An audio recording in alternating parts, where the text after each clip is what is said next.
Hi, good morning everybody. Olá, bom dia a welcome todos. to TWR Facebook Bem-vindos ao Live. TWR Facebook Live. Very happy to be Estou here muito this feliz de morning estar and aqui very essa happy manhã, to muito feliz have a special guest, de David ter o Presley. David Preston, um convidado muito especial. Bem-vindo, Rinpoche, é um prazer, uma honra Thank you. estar This aqui. is, the second time. É a segunda vez aqui, certo? We've been here before. Ele esteve aqui antes. So today, Hoje, the conversation is a conversa about é the sobre continuation of their a continuação das quatro lâmpadas. So I've been doing something called pit Eu tenho feito isso que a gente chama de instruções essenciais ou piedosas do Dzogchen. Dentre eles, esse chamado de 21 pregos ou selos, os 11 selos, e dentre esses estão as quatro lâmpadas. A ideia de lâmpada, nesses últimos 4 Facebook Lives, foi o tema, né? E hoje, para essa conclusão, eu convidei o David para discutir isso do ponto de vista da neurociência. Então, fico muito interessado em ter essa conversa, aprender mais sobre isso. As pessoas que estão assistindo pela primeira vez, as 4 lâmpadas, a número 1 é o olho físico, que limpa a escuridão mundana. A lâmpada número 2 é a visão clara da som, luz e das ondas, que remove a visão do niilismo. A terceira é a consciência da sabedoria, que limpa a escuridão da ignorância. E a última, quarta e última, a natureza vazia da base remove a escuridão do viés. Então, estas 4 lâmpadas são uma parte muito importante dos ensinamentos de Dzogchen. Basicamente, todas elas falam sobre a luz, a consciência. No fim das contas, a discussão é basicamente, em grande medida, sobre consciência. A consciência tem o poder de limpar a escuridão. Então, quando a consciência brilha por meio dos olhos, ela limpa a escuridão mundana. Quando a consciência internamente ela limpa a escuridão interna, então tem sempre algo muito profundo aí relacionado à consciência. Consciência é como se fosse então uma luz. No mundo externo é como se fosse a luz e no mundo interno é a consciência. Então esse é o tema aqui da consciência. Então, o que você pensa dessa noção do senso da consciência, que realmente ela meio que ilumina o mundo a escuridão externa e interna? Eu penso que faz muito sentido no contexto de que tudo que nós sabemos ou pensamos saber sobre o cérebro, sobre a mente e na neurociência contemporânea. Em primeiro lugar, tenho certeza que você sabe, muita gente sabe, a nossa capacidade de explicar em qualquer tipo de maneira detalhada o que a consciência é e de onde ela vem, e o que é a consciência. Isso ainda segue um grande mistério, talvez o mistério na neurociência moderna. Dado assim, tudo que nós sabemos sobre o corpo, o cérebro, as células, moléculas, energias, física, química, como nós podemos, a partir disso, dizer algo sobre o que é a consciência? E nós não podemos, não sabemos. E esse é o grande desafio agora. Talvez parece que isso irá nos levar ao próximo passo.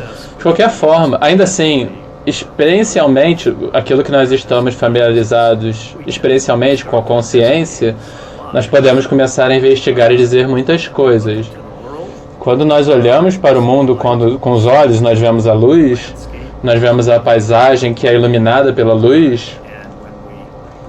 E quando nós direcionamos a nossa consciência para isso, talvez ela se torne mais magnificada, mais disponível mais rapidamente para a gente. Nós podemos ver em mais detalhes e nós podemos também trazer a nossa consciência talvez a ideia seja alguma amplificação da sensação para os nossos processos internos, para nossa respiração, para algum pensamento, e por aí vai. Então, nós podemos estudar isso de uma maneira bastante razoável. Bom, de acordo com esses ensinamentos antigos, eu acho que em algum sentido a consciência se refere ao self, ao eu. De acordo com os ensinamentos, se diz que a autoconsciência é a maneira pela qual qualquer ser senciente, qualquer ser humano está em condições de realizar a si mesmo. É tendo autoconsciência. Então, em algum sentido, não é tanto como uma percepção de si mesmo, mas é uma espécie de um despertar de si mesmo. Mas, por outro lado, tem esse sentido mais convencional do self, do eu. Também a gente poderia falar, talvez, realmente de dois tipos. Um é mais uma consciência mais elevada, que diz respeito a conhecer a si mesmo, e tem essa percepção do eu mais convencional, digamos, como você se vê, é o que você projeta no mundo. Então, basicamente, em certo sentido, cada vez que as aparências estão sempre espelhando você, você está vendo o que você projetou lá fora, dessa mente que projeta. Mas a consciência mais elevada, que está além dessa percepção ou além dessa limitação, essa consciência, nas 4 lâmpadas a gente diz que há uma maneira de acessar esse senso mais elevado de eu, certo? Eu não sei se tem algo no ponto de vista da neurociência que possa dizer sobre isso. Esse senso convencional interdependente com isso é mais fácil de entender, mas esse senso de eu mais elevado é mais difícil, né? Bom, eu diria que é difícil, mas isso pode ser uma maneira incorreta de interpretar o que você está dizendo, mas é possível que uma das consciências mais elevadas seja o mesmo tipo de consciência que a convencional, mas você sendo capaz de remover os aspectos deludidos dessa consciência. Ou seja, a nossa consciência de qualquer coisa, ela é tão influenciada pelas crenças que nós temos, pelas coisas que nós levamos a ela. E a gente talvez imagina que quem está observando de uma maneira neutra, mas tem muitas pesquisas que mostram que isso não acontece. Como a gente concebe algo dramaticamente afeta a nossa percepção. Então eu imagino que quando você fala de uma consciência mais elevada, seja de uma forma semelhante dessa consciência ordinária, mas sem toda essa bagagem que nós trazemos para ela o tempo todo. Bom, em primeiro lugar, eu gostaria de dizer que o David e eu já... Eu sinto que é um assunto muito complicado de tentar falar sobre isso. A gente já se encontrou várias vezes no café da manhã e conversamos. Tentamos compartilhar e aprender um com o outro e ver o que a gente conseguiria trazer para toda a Cybersang aqui, mas mesmo de manhã a gente fala, bom, não sei o que a gente vai tentar dizer. A gente vai sentar e ver o que surge, se surge algo significativo, útil. Se não, pelo menos a gente se divertiu. Obrigado pela sua paciência. Porque eu acho que realmente a visão de mundo cientista é muito poderosa.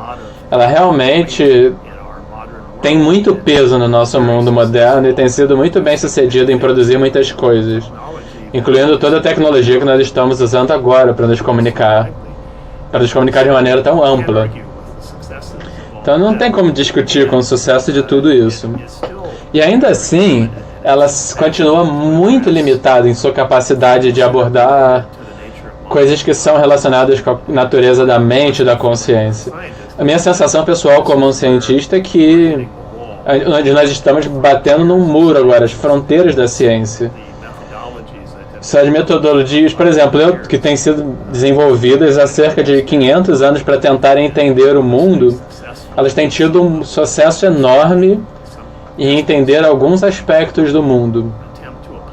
Mas quando nós tentamos aplicar estes mesmos conjuntos de critérios para entender quem nós somos e a nossa consciência, de onde tudo isso surgiu, se manifestou, aí a gente tem mais dificuldades.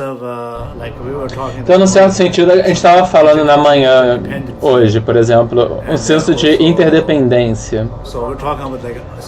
A gente estava falando sobre a consciência, uma consciência mais elevada, ou mais comum, ou consciência para além de condições e personalidades. Isso surge muito claramente nesses ensinamentos antigos.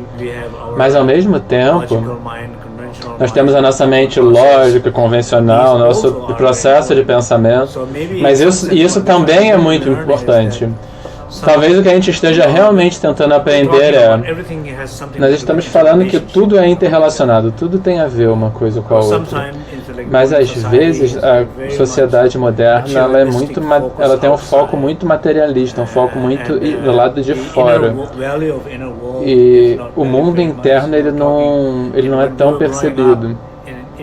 Quando a gente estava nas tradições asiáticas, por exemplo, ou antigas, as crianças falam, por exemplo, tio, irmã, irmã. A gente não chama apenas pelos nomes deles. Tem sempre uma base de um relacionamento. As pessoas se chamam de irmãos, irmãs. Mesmo, isso é uma forma que a gente usa para se referir. Então, tem um sentido de valorizar e confiar nos interrelacionamentos que nós criamos entre nós. Tem um grande valor na nossa sociedade, no nosso bem-estar, sociedades asiáticas, no caso. Eu creio que haja um valor aí. Eu creio que o mundo ocidental perdeu um pouco os relacionamentos reais com as suas famílias. Realmente perderam também os relacionamentos com as suas comunidades, por exemplo, os vizinhos, filhos e pais. A razão pela qual às vezes a gente perdeu toda essa conexão também é porque, de certa forma... Bom, eu não sei por que a gente perdeu.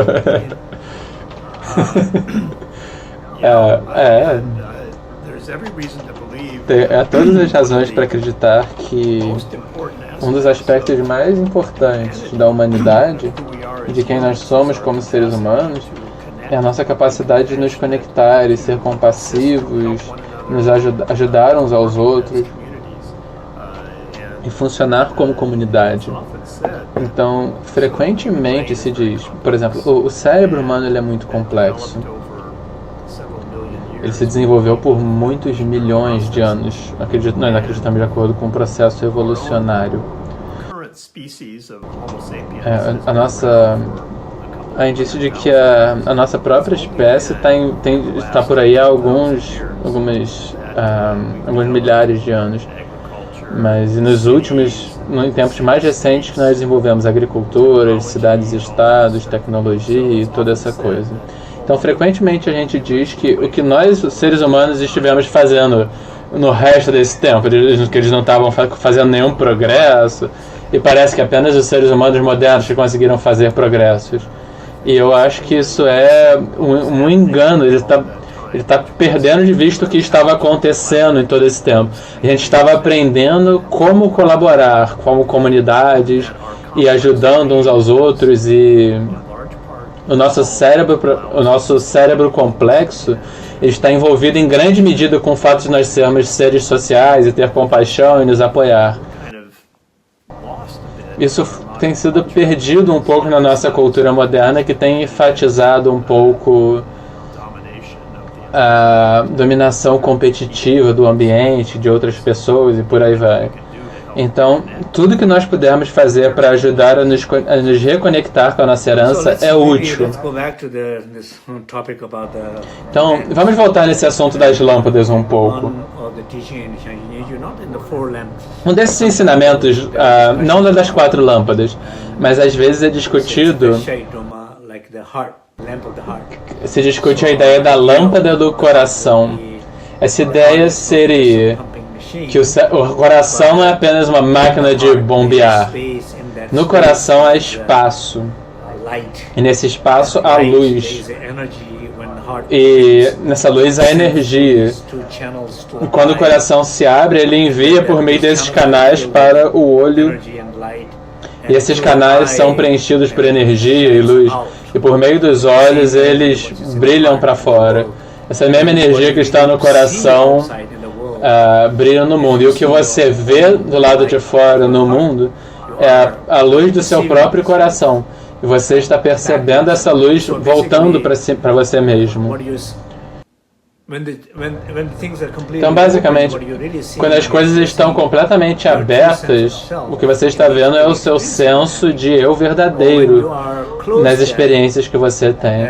E quando você fecha isso, então esses sinais se fecham, a energia se fecha. Não tem um fluxo por meio do seu corpo, do seu cérebro, dos seus olhos. Então, o que você realmente vê, você não vê essa luz.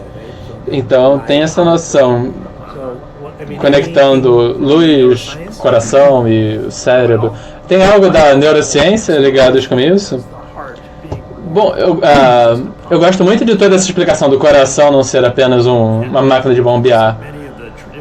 É claro que em muitas tradições ao redor do planeta, principalmente da Ásia, o coração tem uma função muito importante. No nível emocional, ele realmente é o centro do corpo sutil, energético. Então, perdão, enquanto eu preciso... Perdão.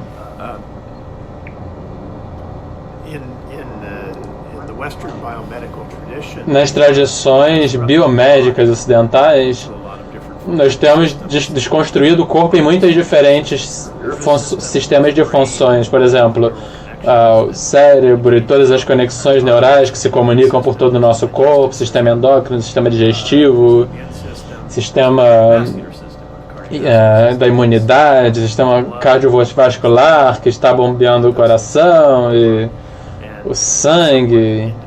E tem a gente pensa de uma maneira relativamente independente. A gente desenvolveu, então, especialidades para fazer pesquisas sobre isso. Mas em algum nível, a gente sabe que não é como as coisas são. A gente sabe que o corpo é um organismo e tudo está altamente interconectado. Pode ser conveniente separar as coisas, mas tem mais conexão do que não há. Outras tradições médicas, como a medicina tibetana, chinesa, tibetana, tudo é muito mais interconectado. E não tem um isolamento de funções. Então a ideia do coração, ele talvez envolva de alguma maneira que a gente não entende na nossa ciência ocidental, que talvez envolva comunicação tanto dentro do corpo quanto entre corpos. Eu acho que é uma hipótese realmente muito importante a ser explorada. Eu acho que frequentemente quando os cientistas ouvem histórias dos chakras e canais, coisas assim, eles veem isso apenas como imagens fabricadas que podem talvez ser úteis para meditação ou algo assim, mas que não são reais. Isso talvez seja perder todo um universo de conhecimento que nós não vamos capturar se nós ficarmos limitados a uma certa fatia de conhecimento. Eu não tenho muito a dizer agora sobre como isso pode estar envolvido, mas eu fico empolgado de saber que talvez possa haver mais interesse, mais estudo e talvez mais comunicação entre tradições diferentes. São visões de mundo diferentes formas de conceitualizar. Você está dizendo que na medicina ocidental, por exemplo, nos hospitais, tem um departamento ligado ao coração, neural, em vários departamentos diferentes. Mas do seu ponto de vista, como um neurocientista, qual é a relação, por exemplo, entre o cérebro e o coração, caso haja? E é claro que há alguma, mas o quanto há e qual é a importância? Bom, a gente sabe que há, com certeza, é que tem muita conexão neural entre o cérebro e o coração, e entre o cérebro e toda a parte de dentro do corpo aqui. Então, apenas para reduzir a um simples conjunto de neuroconexões, falando relativamente, tem um nervo chamado... não sei exatamente o nome, vou traduzir depois. Ele desce pelo pescoço, ele desce por essa área aqui, muitos troncos. Muitos troncos vão para o coração e pulmões, e eles descem até o abdômen, até o sistema digestivo. Então, tudo está altamente interconectado, com mensagens sendo enviadas do cérebro. E muito importante, toda essa área também está enviando sinais de volta para o cérebro. Então tem comunicações nas duas direções.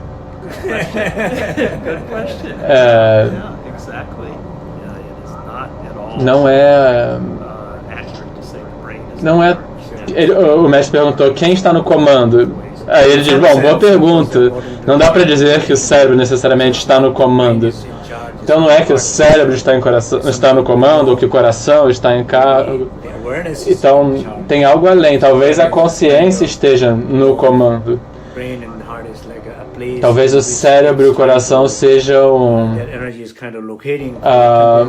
localizações temporárias onde essa energia fica armazenada para servir a propósitos específicos, mas talvez não seja necessariamente...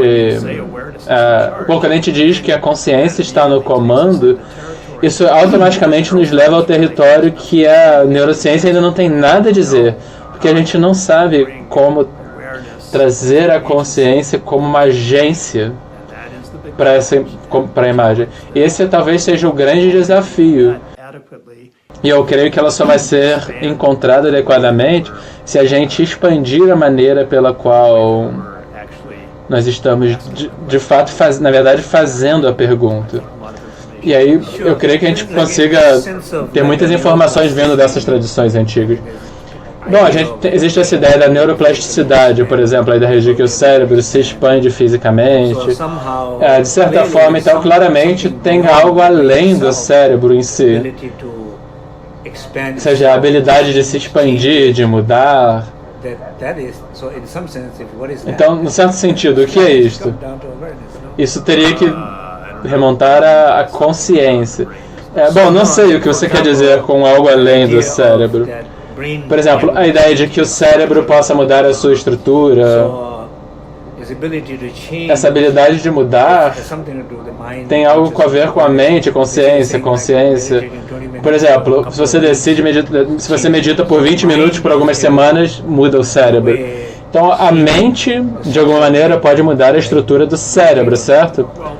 Se você concorda ou não. É uma maneira de pensar sobre isso, mas não é a maneira pela qual as principais correntes da neurociência interpretariam isso. Eles pensariam assim, em qualquer momento que nós nos engajamos em uma prática ou em qualquer comportamento, nós estamos reforçando e mudando, crescendo, quaisquer que sejam os processos do cérebro que são ligados a esse comportamento. Então, se você pratica arremessar uma bola de basquete todo dia por um ano, você vai, por meio da neuroplasticidade, você vai ampliar as conexões no cérebro e os músculos envolvidos com isso. Então, se você focar na sua respiração por 20 minutos por dia, por 2 meses todo dia, você irá ampliar as conexões que são necessárias para mediar esse processo.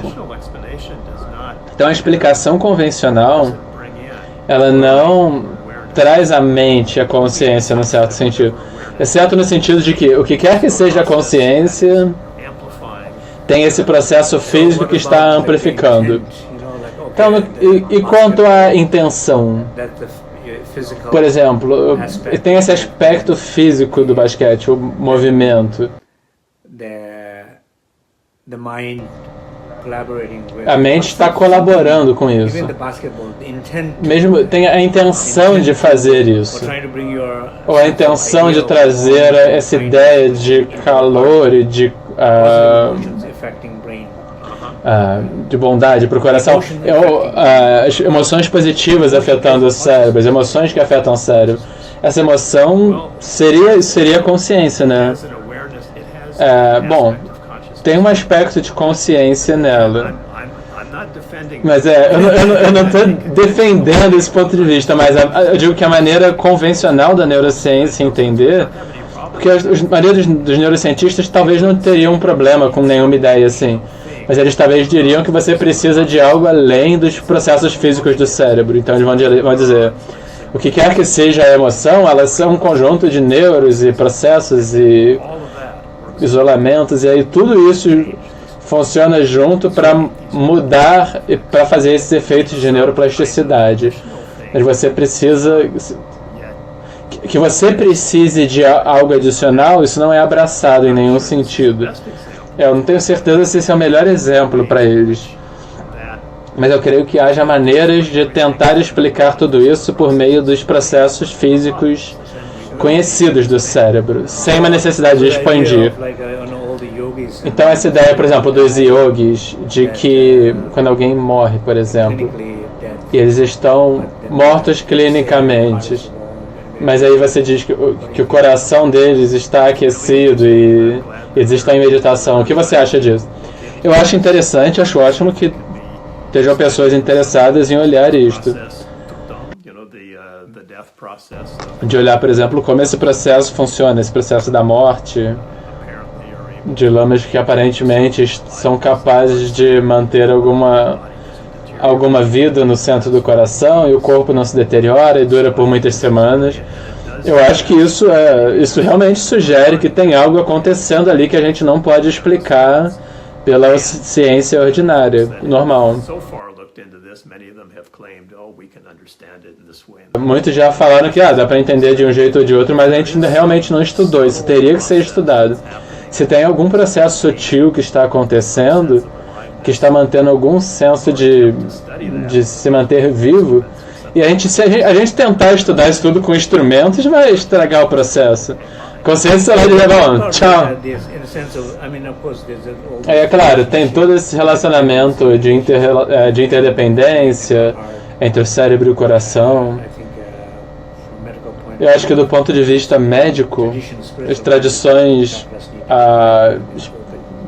na visão das tradições espirituais e da conexão entre os chakras e o canal central, na neurociência existe alguma dependência isolada, independente? Por exemplo, a ideia de que o cérebro venha a existir antes do coração, ou do coração venha a existir antes do cérebro. Existe algum senso de que eles tenham antes deles colaborarem ou depois que eles tenham existido de modo separado, por exemplo, de que um possa existir separado um do outro? Por exemplo, quando eles tentam medir o cérebro pela atividade cerebral pelo computador. Bom, no desenvolvimento, eu acho que a melhor maneira de entender o desenvolvimento do corpo e das células quando elas crescem para ser o corpo é que tudo está profundamente interconectado desde o começo. Então você possa apontar para o que está batendo como sendo um pequeno coração ou que já pareça ser o cérebro, mas a realidade é que todo esse sistema neural já está lá, então o coração... Então tudo está profundamente interconectado. Qual era a outra pergunta que você fez?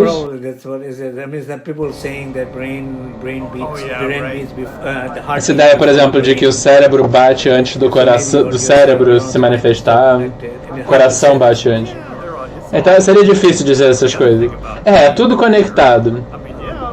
A outra coisa dizendo respeito ao cérebro e ao computador, isso certamente está acontecendo. Mas não é que você está tirando e usando o computador para medir.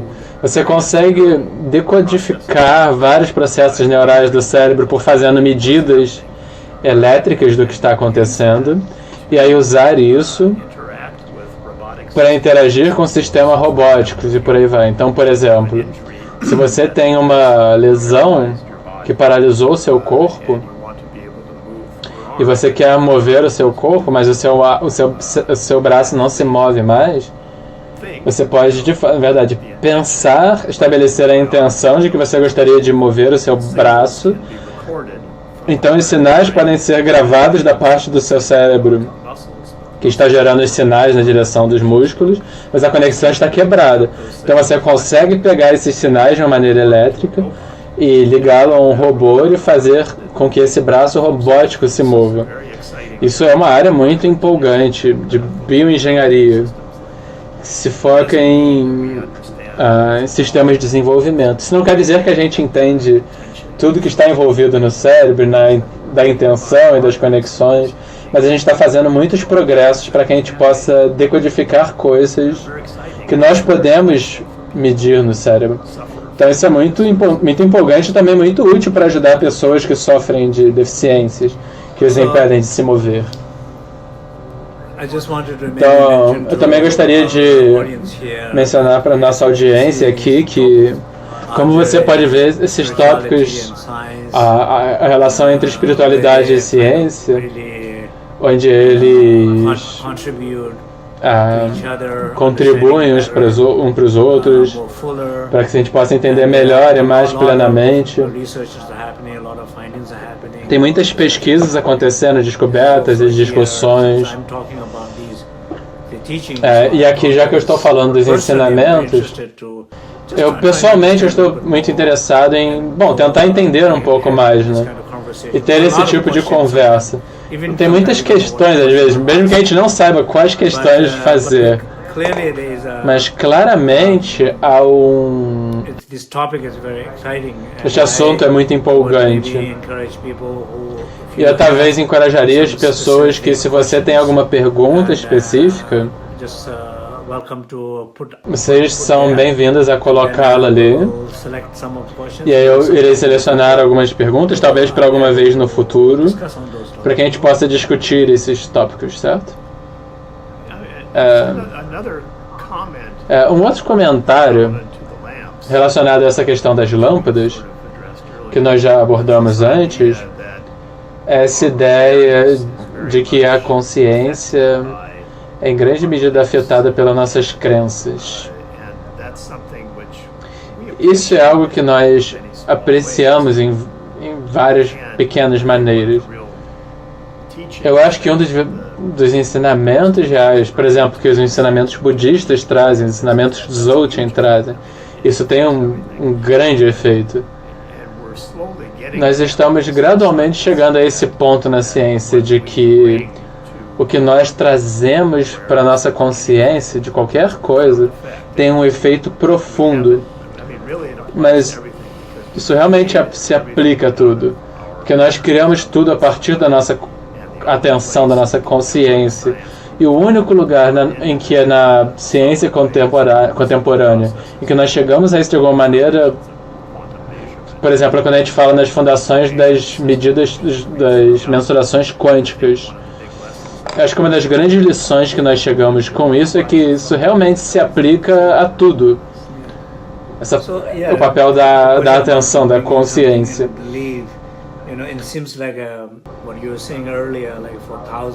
Isso que você diz parece que talvez por milhares de anos, diferentes culturas e tradições, tem muitas crenças antigas e valores escondidos na cultura, na comunidade. Alguns dessas... Não estou falando no nível espiritual, filosófico, mas no sentido muito da comunidade, da interação entre as pessoas, essa ideia de respeitar os mais velhos. Esses valores, eles estão ficando perdidos na sociedade moderna. Essa ideia de que você traz para o mundo externo é o que você está recebendo de volta para você. Então a gente estava falando mais cedo, por exemplo, essas tradições com pessoas mais velhas têm muito respeito pelos mais velhos, mesmo no monastério. O sistema dos monastérios, se você vai em um monastério e você se tornou monge um dia antes e eu me tornei um dia depois, Eu naturalmente no sistema eu tenho que te respeitar por isso. Você veio antes, você é mais velho. No Ocidente, às vezes, a gente tem os mais velhos não sendo respeitados pelos mais jovens, mas... Então existe muito esse sentido que a gente estava falando mais cedo. A gente diz, meu irmão, por exemplo,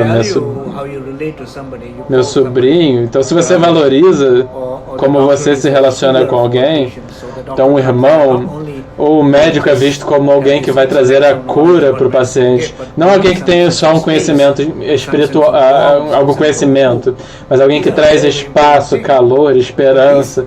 Isso são coisas muito importantes. Mas no sistema médico, por exemplo, isso se foi perdido um pouco. Tudo virou uma questão de...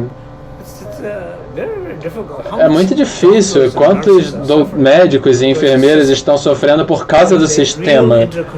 A interconexão real entre o paciente e os doutores, esses relacionamentos estão muito perdidos, né?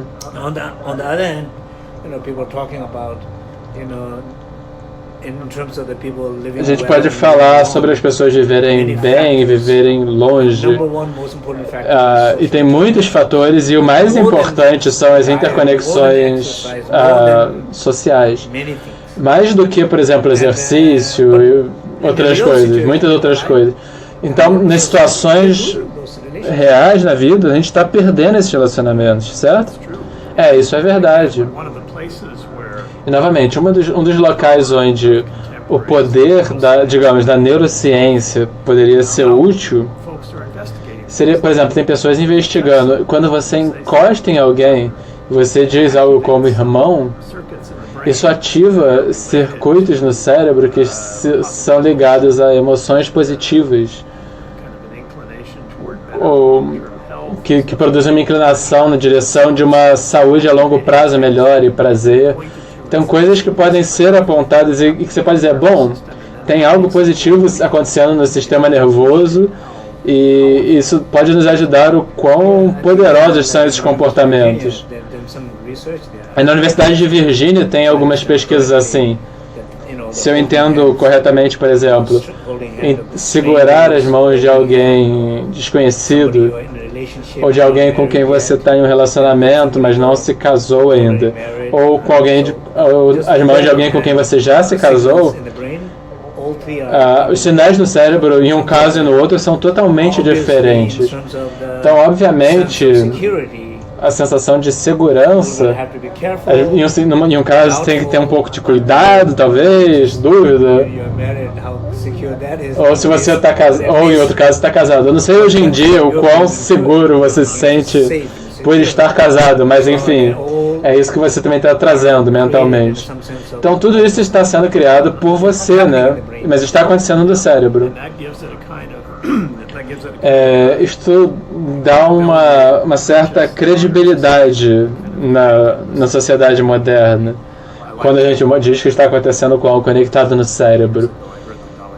Muitos anos atrás eu ouvi o Dalai Lama dizer algo que era... bom, nós sabemos por muitos séculos e milênios que certos tipos de tradições e comportamentos funcionam muito bem. E é ótimo que a ciência moderna possa demonstrar o que está acontecendo no corpo nessas coisas que estão acontecendo, porque agora as pessoas acreditam. Você tem uma imagem dos processos cerebrais que estão mudando de uma certa maneira, se comportando de uma certa maneira. Então, eu lembro que tinha um neurocientista explicando essas coisas, sobre essas diferentes maneiras de segurar as mãos e os diferentes circuitos no cérebro mudando. Mas naquele momento eu me senti que a questão maior era... Bom, parece muito normal para mim. Bom, são 3 experiências muito diferentes. Porque se são... É claro que se são experiências diferentes, algo diferente vai acontecer no cérebro, no coração. Claro, eu consigo entender que se você pode... É claro que eu posso entender, mesmo sem medir, que algo diferente aconteça. Mas a grande questão para mim é a percepção de quem eu sou, do self. Não é exatamente a mão ou o quão rígida a mão está, é quem. Ou seja, quando eu estou segurando a mão de um desconhecido, tem um desconhecido segurando a mão do desconhecido. Quando eu estou desconhecido a mão de um amigo, o amigo está segurando a mão do amigo. Quando eu estou segurando a mão da esposa, é o marido que está segurando a mão da esposa. Então é uma identidade, é quem está segurando, não é a questão da mão. Então a questão mais ampla é quem. Quem é? Ninguém. Tem uma questão da ideia, se ninguém está lá. Então, se ninguém está lá, não faz diferença de quem está segurando a mão. Porque aí o cérebro vai fazer o papel dele, não tem mão, ninguém está segurando a mão de ninguém. É interessante. Então, no certo sentido, tem sempre uma questão, de acordo com esses ensinamentos, quando eu falo sobre a lâmpada, para mim não é tanto falar sobre luz ou experiências, isso fala sobre algo além disso. Todas essas experiências, essa interdependência, isso que nós trazemos para o mundo externo, a grande questão é quem está trazendo. A questão não é só o que você traz. A gente acaba não falando sobre quem está trazendo. Então eu creio que na maioria dessas tradições antigas, o que eles realmente estão falando não é tanto o que você está trazendo, mas quem está trazendo. Então se a pessoa certa está lá, então vai ter mais para trazer. E se a pessoa está errada, está lá, vai ter menos a levar. Então isso é claro que na ciência isso fica mais complicado, né? Quem sabe quem é? Essa é a próxima grande coisa a investigar, esse tipo de questões. Então, alguma coisa que você gostaria de dizer para o nosso grupo aqui? Bom, eu creio que sim. Para mim é um privilégio estar interagindo com você sobre esse assunto, porque por muitos anos eu estive muito empolgado com o encontro dessas tradições antigas do budismo e do Bon com a ciência moderna. Quais são as potencialidades disso? A minha impressão é que essa potencialidade sempre foi investigada em uma medida muito limitada. Tem muita tentativa de trazer práticas e aí tentar entender o que está acontecendo no cérebro, o que é interessante. E o que é mais interessante, o mais interessante para mim é apreciar como esta maneira de olhar para o mundo e para si mesmo e a interação entre eu e o mundo tem desde o início uma apreciação profunda desse desenrolar ou dessa interconectividade entre a mente e o mundo. Essa seria a direção mais profunda que esse diálogo, essas conversas entre a ciência e as tradições antigas poderiam assumir. Então, muito obrigado por estar aqui. Eu gostaria de mencionar que o David e eu não moramos muito longe um do outro. Então, eu e eles temos muito interesse nesse tópico. Então, no futuro nós vamos ter mais conversas. Se tiver questões mais específicas que as pessoas queiram fazer, sejam bem-vindos. Em conclusão, gostaria de agradecer a equipe do TWR Facebook Live, porque eles realmente trabalham muito. Eles investem muito tempo monitorando tudo e eu realmente fico muito grato a toda a minha equipe. Muito obrigado vocês têm sido muito pacientes comigo, porque a gente tenta chegar com o tópico da semana que vem e da outra, e às vezes eu não consigo dizer qual vai ser o assunto a tempo e acaba acontecendo atrasos. Então eu espero que todos vocês possam seguir um pouco mais de perto Facebook na page, a minha página do Facebook, the information a informação what we're planning to do right do que now. nós estamos planejando fazer. Maybe next couple of months, Talvez nos próximos meses eu vou seguir continuar fazendo as instruções essenciais a meditation on pain. e também meditação So, what we have sobre a done in the dor, past, so que é algo que nós já fizemos no regularly, passado. weekly based guide, E aí, meditation, uma and, meditação talk guiada about semanal falando um pouco practice sobre together. dor, praticando Particularly, juntos. I know, like, there's Particularmente, eu sei que people tem are also tantas just dealing with pessoas pain every day, physical que estão pain. lidando com dor física, emocional, So we lidando want com to isso. have, this Então a gente gostaria de ter platform to essa practice plataforma para together, nos praticarmos support each juntos, other, apoiar uns aos outros, to work para on that, trabalhar com teach isso on that little bit. e And so, ensinar sobre isso um pouco. partly it's, working on, Então, I mean, the whole idea of working on toda a your ideia own de trabalhar pain com a sua is própria also dor, a practice of Dharma. também a ideia é que isso também é uma prática do Dharma. Então, se você está praticando Dharma, você vai conseguir ajudar da sua dor também. Então, isso é o que nós estamos planejando fazer. Nós ainda não temos as informações específicas, então nós vamos postar em breve. Então, muito obrigado a todos. Obrigado.